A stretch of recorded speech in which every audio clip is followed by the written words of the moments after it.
করোনাকালীন এই দুর্যোগে online class Uttarpara কলেজে এই আপৎকালীন এই অনলাইন ক্লাসের উদ্যোগে তোমরা স্বাগত জানাবে। আমি দূরের শিক্ষার্থীদের স্বাগত জানাচ্ছি। আজকের ক্লাসে আমরা যে বিষয়টা আলোচনা করব উদ্ভিদের প্রজনন। উদ্ভিদের প্রজনন একটা গুরুত্বপূর্ণ চ্যাপ্টার। এটাকে আমরা আলোচনার সুবিধার্থে যা বিষয়গুলো আলোচনা করব সেটা হলো প্রকারভেদ, আবৃতবীজী উদ্ভিদে কীভাবে যৌনজনন সংঘটিত হয় এটা আমরা বিশদ ব্যাখ্যা করব। শেষে যদি সময় থাকে তাহলে অযৌনজনন এবং অপুংজনী আমরা আলোচনা করব। যা হোক, উদ্ভিদের প্রজনন হচ্ছে একটা প্রকৃতিগত একটা বৈশিষ্ট্য জীবের, যে সিস্টেমে একটা মাতৃ উদ্ভিদ থেকে অপত্য কোষ সৃষ্টি হয় সেটাকে বলা হবে প্রজনন। তো উদ্ভিদের প্রজননকে সাধারণত তিনটা ভাগে ভাগ করা হয়। এক নম্বরে হচ্ছে যৌন প্রজনন, দুই নম্বরে হচ্ছে অযৌন প্রজনন, তিন নম্বরে হচ্ছে অপুংজনী।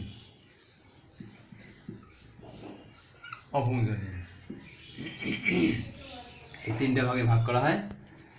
এখন আমরা আবৃতবীজী উদ্ভিদে কীভাবে যৌনজনন সংঘটিত হয় যা আলোচনা করব। তো এইটা ব্যাখ্যায় আমরা কিভাবে যৌনজননটা সংঘটিত হয়, এটা প্রথম সিস্টেমেই কীভাবে পরাগরেণুর পরিস্ফুটন হয়, কীভাবে স্ত্রী গ্যামেটোফাইটের বিকাশ হবে, তারপরে নিষেক হবে। তো পরাগরেণুর পরিস্ফুটনে একটা ফুলের সাধারণত পুংকেশর তৃতীয় স্থাপক, সেটাকে আমরা যদি এটা একটা যদি পুংকেশর ধরি, এটা একটা পুংকেশর, এটা পুংদণ্ড, এটা হচ্ছে পরাগধানী। এই পরাগধানী সাধারণত এটাকে যদি আমরা প্রস্থচ্ছেদ করি দেখাই, তাহলে বইয়ে এরকম একটা চিত্র আছে। এইভাবে চিত্রটা আছে।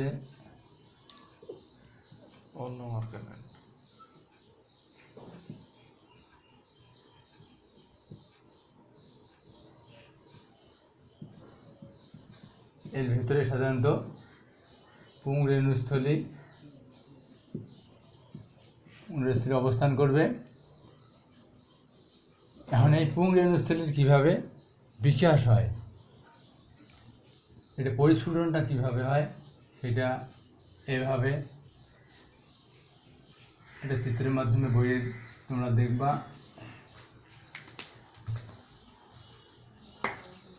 পুংরেণুস্থলীর বিকাশ,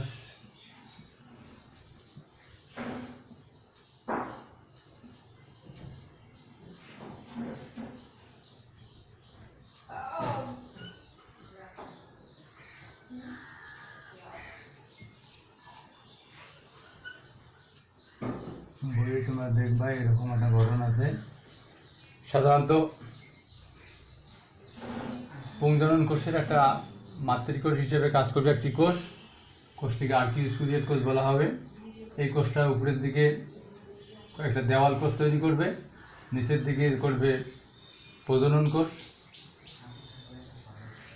এটা ত্বক তৈরি করবে, আর এইখানে অ্যান্ডোথেসিয়াম, একসাথে কোষ থাকবে অ্যান্ডোথেসিয়াম।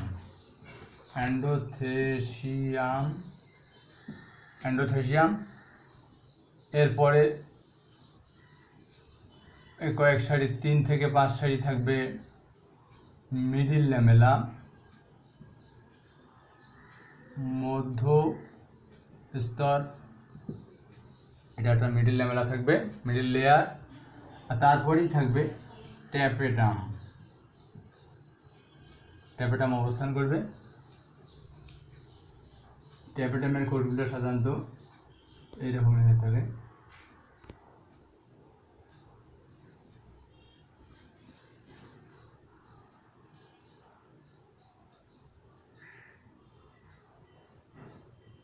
এই কোষগুলি সাধারণত ট্যাপেটাম কোষ বলা হবে, ট্যাপেটাম কোষ সাধারণত বলা হবে। এই কোষগুলোর ভিতরেই থাকবে পরাগরেণু। এভাবে পরাগরেণু মাতৃকোষ সাধারণত পরাগরেণু মাতৃকোষ, পরাগরেণু কোষ সাধারণত এখানে অবস্থান করবে। এইভাবে সাধারণত একটা পরাগরেণু সাধারণত বিকশিত হবে। পরাগরেণুটি সাধারণত দেখতে গোলাকার, ডিম্বাকার, ত্রিকোণাকার। এটা একটা পরাগরেণু, এটা একটা পরাগরেণুর কোষ সাধারণত পুংগেমটোফাইটের বিকাশ করবে। এই কোষটি সাধারণত দুইটা স্তর থাকে, দুইটা স্তর, একটাকে বলা হবে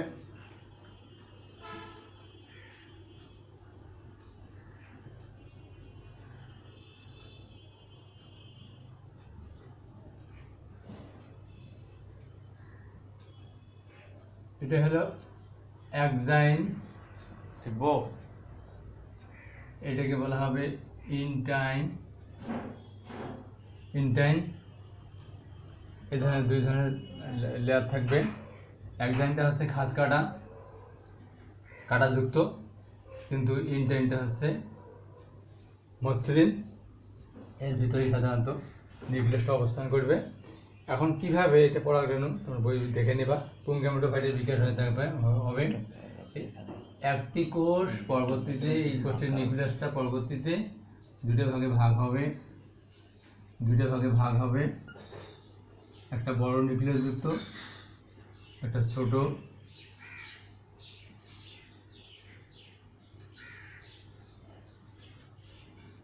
এটা হবে পরবর্তীতে এটা একটা টিউব নিউক্লিয়াস গঠন করবে।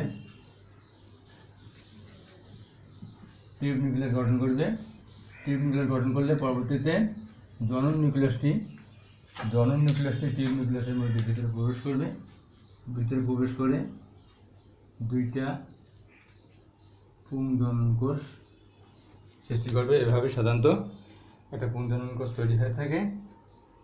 এরপরে আমরা এভাবে পুংগেমটোফাইটের বিকাশ আমরা পুংজনন কোষ পাইলাম। এরপরে আমরা আসবো ডিম্বকের পরিস্ফুটনে। এটা সাধারণত গর্ভাশয়ের একটা ফুলের স্ত্রী স্তবকে সাধারণত ডিম্বক অবস্থান করবে, ডিম্বাশয় অবস্থান করবে। স্ত্রী স্তবক সাধারণত গর্ভমুণ্ড, গর্ভদণ্ড, গর্ভাশয়, এটা তিনটে ভাগে ভাগ করা হয়। তো এখানে একটা ডিম্বকই গর্ভাশয়ের মধ্যে ডিম্বক সৃষ্টি করবে। ডিম্বকের যেটা পরিস্ফুটন, এটা গর্ভাশয়ের একটা কোষ মাতৃকোষ হিসেবে কাজ করবে। সেটা আর্চিওস্পোরিয়াল গঠন করবে। আর্চিওস্পোরিয়াল কোষটি সাধারণত একটা উপরের দিকে দেওয়াল কোষ, নিচের দিকে হলো প্রাথমিক জনন কোষ তৈরি করবে, একটা ডিম্বকের সৃষ্টি করবে। এটা মাতৃকোষ হিসেবে কাজ করবে। এই মাতৃকোষটি 1 থেকে 4টে কোষ সৃষ্টি করবে। 4টে কোষ সৃষ্টি করে একটা ডিম্বক তৈরি করবে। ডিম্বকটা একটা অমরার সঙ্গে যুক্ত হবে। অমরার সঙ্গে যুক্ত হয়ে সাধারণত ডিম্বকের যে তোমরা বইয়ের চিত্রটা দেখবা, বিষয়টা এরকম। একটা ডিম্বক সাধারণত হয়ে থাকে,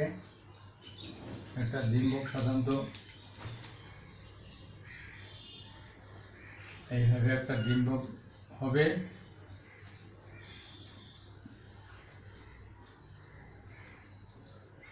ডিম্বক সৃষ্টি হবে। এই কোষটি পরবর্তীতে চিত্রটা এরকম।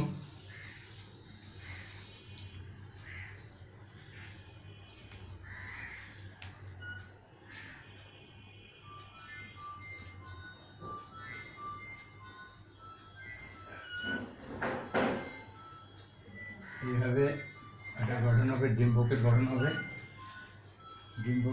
হবে। অঙ্গটা অবস্থান করবে।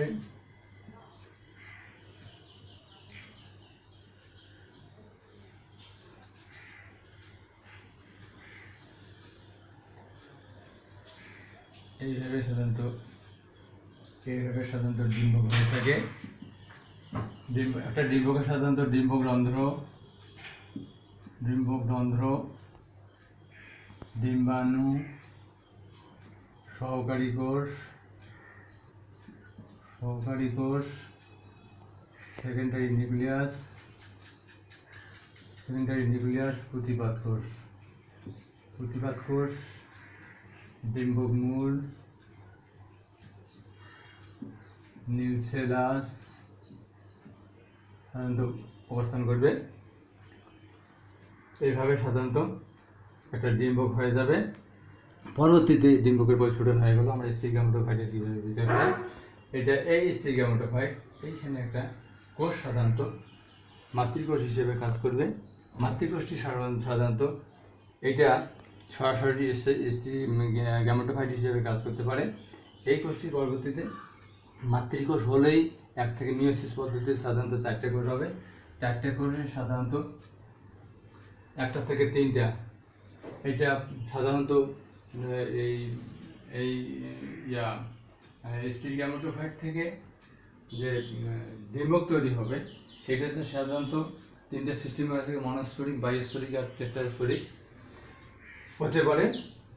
তো এইখানে আমরা একটা কোষ সাধারণত মাতৃকোষ হিসেবে কাজ করবে। সেই কোষটি সাধারণত ধরে নিলাম এটা একটা মাতৃকোষ, এটা আর্কিওস্পিয়াল কোষ। এটা পরবর্তীতে এই কোষটি পরবর্তীতে 1টা থেকে 4টা কোষ তৈরি করবে। 4টে কোষের 3টা নষ্ট হয়ে যাবে। একটা কার্যকরী থেকে 1টা থেকে 2টা, 2টা থেকে 4টে,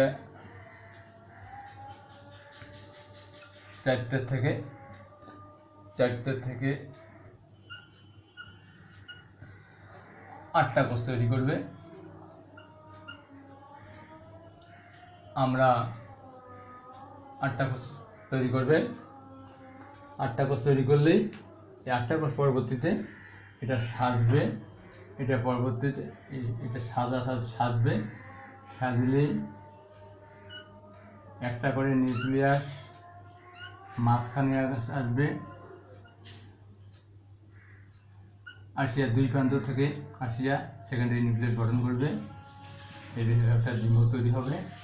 এইভাবে সাধারণত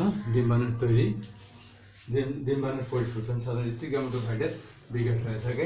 আমরা পরবর্তী আলোচনায় পরের ক্লাসে আলোচনা করব। সবাইকে ধন্যবাদ। আসসালামু আলাইকুম।